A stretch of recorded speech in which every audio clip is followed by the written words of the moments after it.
Hi, VanLife family and new subscribers. Welcome to the VanLife family. I am CrystalVanner, and yes, I do live in my van.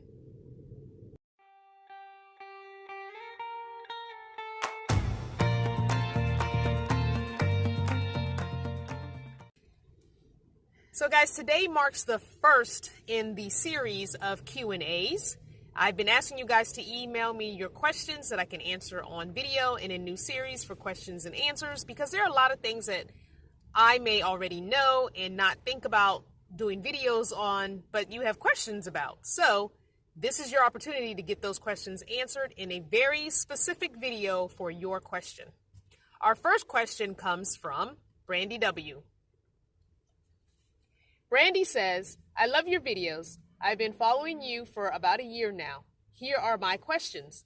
What do you do for emergency preparedness? Example, an incident, weather, power outages, etc. And what do you do for your safety and protection? Hey Brandy, thanks for watching. I appreciate it. So for your first question, emergency preparedness, I guess you mean inclement weather, like really bad weather in that kind of emergency situation. The beauty about that is I'm on wheels, and if need be, I can just leave. Even though I'm stationary right now and working a job, if the weather was going to be that desperately bad, I know I could probably, if I had the money, get a hotel room for the night. I can camp in the parking lot of my full-time job and just stay there.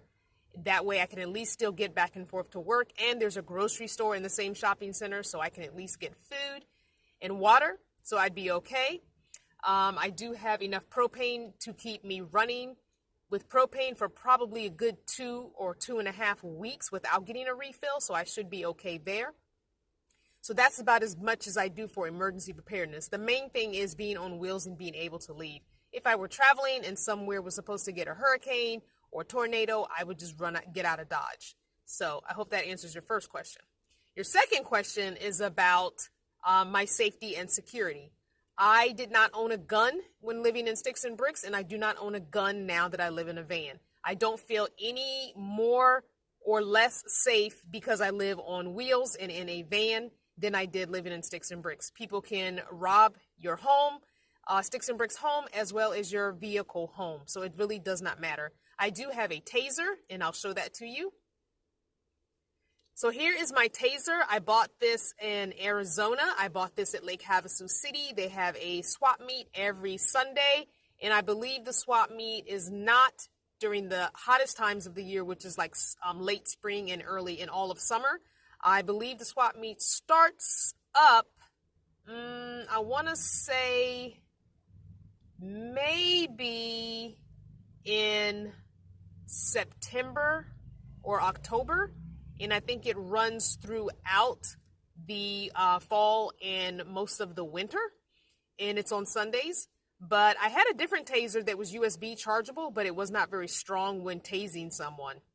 I wanted something that would render someone immobile enough for me to either stab them, kick them in the head, or get them out of my vehicle so I could flee. I did not want something that would let someone still come at me. So this taser is not charged right now. I'm actually had it up front waiting to go to work so I could charge it, because this taser does take a 110 plug, and I try not to put stuff on my inverter if I can avoid it, just because it's wintertime and I'm not getting as much sun as I would be getting in the summer. Today happens to be a sunny day, so I could charge it on my inverter today. So it has this kind of a port on the bottom and this really short plug, and that plugs into your 110 or your inverter or whatever outlet. It has a flashlight. Green is for flashlight, which is still working, and red is for taser, which is not working. The taser takes way more battery power, so the taser won't work while it's not charged all the way. However, the flashlight tends to still work even with a little charge. It's called the lipstick taser because it looks like a big tube of lipstick. So that's that. I do, when I go back to Lake Havasu City, they do have one that looks like a flashlight, and I believe Miss V has that one. It was a little bit more than this one, but I think I want to get that big flashlight one because that one really will knock someone on their ass.